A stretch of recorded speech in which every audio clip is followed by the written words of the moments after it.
Welcome back to One Frame View. Today, we are descending back into the depths to uncover the truth of Silo Season 3. And we're going to do this by zooming straight into the locations, the raw emotions, and honestly, the incredibly high-stakes actions that define this upcoming dual timeline mystery. We're not just skimming the surface today, guys. We are digging deep into the architectural and narrative bedrock of the entire Silo universe.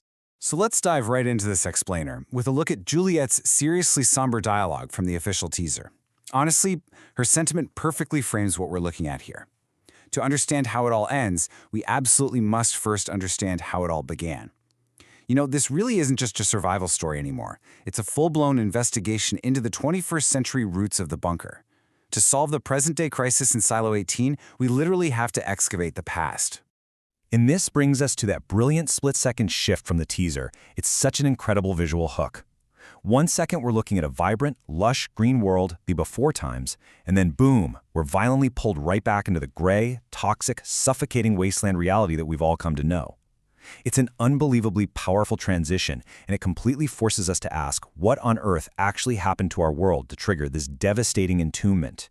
To see exactly how this all unfolds, let's take a quick look at the rollout schedule. Apple is clearly treating this as a massive summer event. We're getting the 10-episode premiere dropping on Friday, July 3rd, 2026, and then a weekly rollout taking us right up to the finale on September 4, which, by the way, is perfectly paced for our frame-by-frame analysis because we're going to need that time to digest the monumental secrets they'll be dropping every single week. All right, now let's zoom right into the trenches of the present day. Just imagine the absolute chaos in Silo 18 right now. The society is physically partitioned, the stairwell's a mess, and the rebels down in the down deep are literally chanting Juliet's name. They fully believe their savior has returned from the flames of the airlock fire. But here's the kicker. Internally, Juliet is completely panicking. She's suffering from severe cognitive trauma and memory loss. Imagine standing there, the weight of 10,000 lives on your shoulders, and realizing you can't remember how to save them. It's a devastating mental battle. And that brings us to the ultimate ticking clock of the season, which is the safeguard procedure. This is our highest stakes threat yet. Down at level 14, hidden in the ventilation intake, there's basically a massive kill switch. It's a pipe designed to instantly flood the entire silo with poison gas if the population deviates from order. So if Juliet can't recover those fractured memories of her time with Solo in Silo 17, like if she can't remember how to block this specific poison pipe, every single person chanting her name is going to be wiped out in an instant. But wait, it gets even worse, because compounding her panic is the looming systemic threat of the algorithm. Now, initially, a lot of us thought this was just some cold, heartless AI, right? But the research actually points to something way more sinister.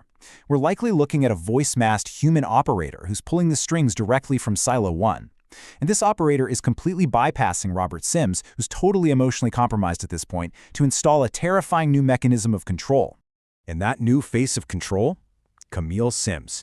She is stepping right into power, and she is pragmatic, sharply observant, and specifically handpicked by the algorithm. So while Juliet is essentially paralyzed by her own broken mind, trying to piece together the truth, Camille is seizing that massive vacuum of information to tighten the system's grip on Silo 18. Honestly, it sets up an absolutely incredible game of cat and mouse right from the jump. But to really grasp this present-day nightmare, we've got to jump back 352 years. We are heading straight into 21st century Washington, D.C., right into the heart of the before times. This is where we get to track the origin story of our dual timeline mystery through the eyes of freshman Congressman Daniel Keene and a relentless investigative journalist named Helen Drew.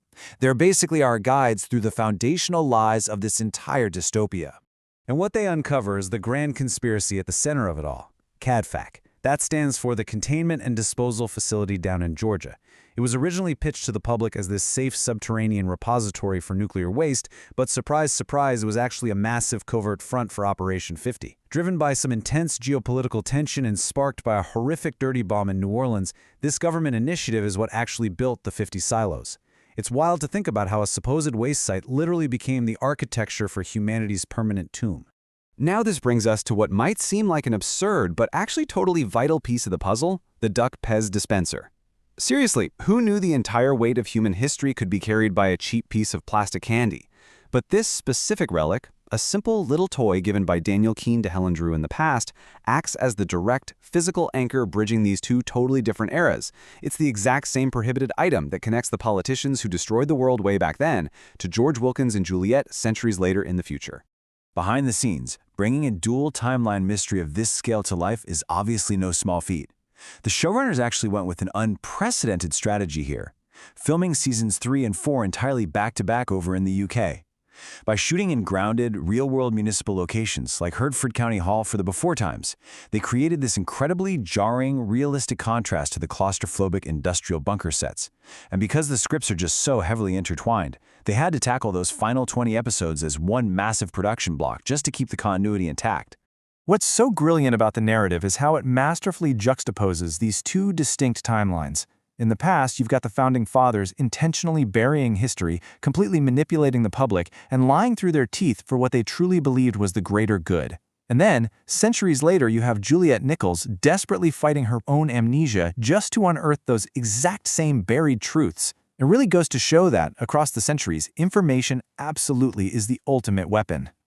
So as we look toward the culmination of this high-stakes narrative, we're really forced to confront the incredibly dark reality of Operation 50. The actions taken by those founders to ensure humanity's survival, they were absolutely brutal. The whole story is building toward this insane climax where the deception of the past and the desperate survival of the present just inextricably collide. Which leaves us with the ultimate question. Do the deceptive, horrific actions taken by the founders in the past actually justify the claustrophobic survival of the present? Is living a lie underground really better than facing the toxic truth on the surface? Well, the truth will surface on July 3rd, 2026. Thank you for visiting us here at One Frame View. Don't forget to like and subscribe for more deep-level analysis.